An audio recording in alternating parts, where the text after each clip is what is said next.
Un piatto per il formaggio, ma in Sardegna il formaggio è speciale, aglio, benica di Gontu.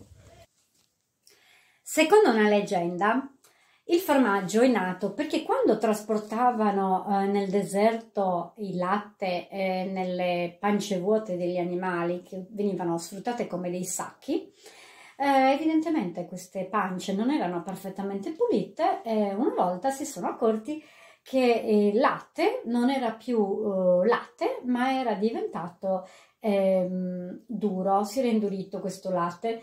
È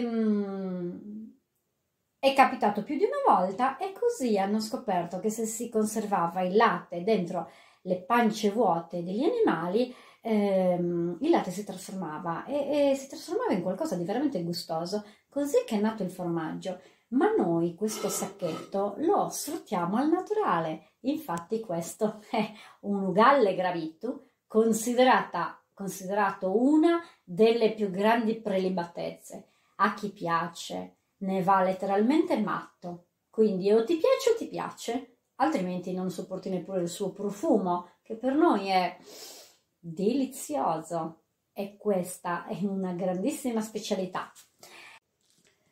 Questa crema che si crea ed è conservata in questo sacchetto, per chi non lo sapesse, non è altro che lo stomaco del capretino. Normalmente lo si fa mangiare tanto e poi poco dopo viene macellato, si fa asciugare, e i pastori sono maestri in quest'arte, per cui in realtà questo è un sacchetto al 100% biologico. Ci mangiamo pure quello, magari con 2 uova. Bene, se non lo conosci, vieni a trovarci in Sardegna, da noi su Gallo non manca mai, basta avere qualche amico pastore.